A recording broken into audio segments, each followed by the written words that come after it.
Hi friends, இன்றைக்கான snacks recipe school விட்டு வர்ற பசங்களுக்கு ஹெல்த்தியாக ஏதாவது செஞ்சு கொடுக்கலான்னு ராகி மாவு வச்சு இன்றைக்கி ஒரு புட்டு ரெசிபி, அதிலே ஒரு வெஜிடபிள் சேர்த்து செய்ய போகிறோம். கேரட்டு சேர்த்து இந்த ராகி புட்டு செய்ய போகிறோம். இதில் பீட்ரூட்டும் சேர்த்து செய்யலாம், இன்னும் கொஞ்சம் கலர்ஃபுல்லாக இருக்கும். நீங்கள் ஏதாச்சும் இந்த மாதிரி கேரட்டு பீன்ஸ் இதெல்லாம் பொரிச்சு கொடுத்தோம்னா டிஃபன் பாக்ஸில் வைக்கிறது அப்படியே திருப்பி வருது. கேட்டால் காய்கறி பிடிக்கலையா, கேரட்டும் பிடிக்கல, பீட்ரூட்டும் பிடிக்கல, மற்ற வெஜிடபிள் வச்சாலும் திருப்பி வருது. மற்ற வெஜிடபிள்ஸ் ஏதாச்சும் சூப்பு கீப்பு அப்படி வச்சு உள்ளே தள்ளிடலாம். இந்த புட்டு இந்த மாதிரி செஞ்சு கொடுக்குறதுல இந்த மாதிரி துருவி போட்டு செஞ்சு கொடுத்தா கலர்ஃபுல்லாக இருக்கும், பிள்ளைங்க சாப்பிட்ருவாங்க. நம்மளுக்கும் கொஞ்சம் ஒரு ஹெல்த்தியாக செஞ்சு கொடுத்தோமேனு ஒரு மன திருப்தி இருக்கும். நம்ம நார்மலாக புட்டு மாவு எப்படி பிசைவோம் அதே மாதிரி ராகி மாவு புட்டு கொஞ்சமாக உப்பு தண்ணி தெளித்து புட்டு மாவு பிசைஞ்சு வச்சுக்கணும். பிசைஞ்சு இட்லி தட்டில் ஏற்றிட்டு அதுக்கப்புறம் தான் நான் கேரட்டை மேலே வச்சு நல்லா துருவுறேன்.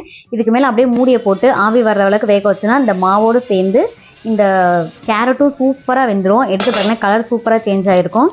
இதை அப்படியே எடுத்து தட்டி நல்ல ஒரு நிறைய தேங்காய் பூ போடுங்க. துருவி போட்டோன்னா தேங்காய் பூ அவ்வளோ டேஸ்ட்டாக இருக்கும். இந்த புட்டு வெந்த உடனே அந்த வாசனை சூப்பராக வரும். வாசனை வந்துடும். லைட்டாக நம்ம அமைக்கி பார்த்தோம்னா இந்த புட்டு வெந்துருச்சுன்னு கண்டுபிடிச்சிடலாம். எடுத்து வேறு பாத்திரத்தில் மாற்றிட்டு நிறைய தேங்காய் பூ, ஒரு அரை முடி அளவுக்கு தேங்காய் பூ துருவி வச்சுருக்கேன். நாட்டு சக்கரை போடுங்க, ஜீனி போட்டுறாதீங்க. நாட்டு சக்கரை, மண்டவெல்லம், நார்மல் சக்கரை அந்த மாதிரி எதனாலும் போட்டுக்கலாம். ஒரு கை நிறைய தேங்காய் பூ துருவி போடுங்க. பார்க்கவே கலர்ஃபுல்லாக இருக்கும்.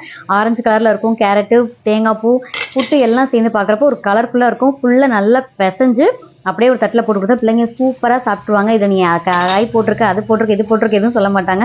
பொதுவாகவே புட்டு கூட நல்லெண்ணெய் பிசைஞ்சு சாப்பிடுவாங்க. கொஞ்சம் விற்காமல் இருக்கும். நான் இன்றைக்கி நெய் போட்டிருக்கேன். நீங்கள் நல்லெண்ணெய் கூட ஊற்றி பிசைஞ்சு கொடுங்க. உண்மையிலே அதுவும் டேஸ்ட்டு சூப்பராக இருக்கும். காவி அந்த மாதிரி ஐட்டங்கள்லாம் கொடுத்தா எதுனாலும் சாப்பிட்டுக்கிறோம். புட்டு கொழக்கட்டை எதுனாலும் சாப்பிட்டுக்கிறோம். கவினுக்கு உள்ளேயே இறங்காது. இந்த காய்கறி துருவி போடுறது எல்லாமே இந்த தில்லாலங்கடி வேலையில் அவருக்காக மட்டும்தான். நீங்களும் ட்ரை பண்ணி பார்த்துட்டு எப்படி இருக்குன்னு சொல்லுங்கள். மறுபடியும் அடுத்த வீடியோவில் பார்க்கலாம்.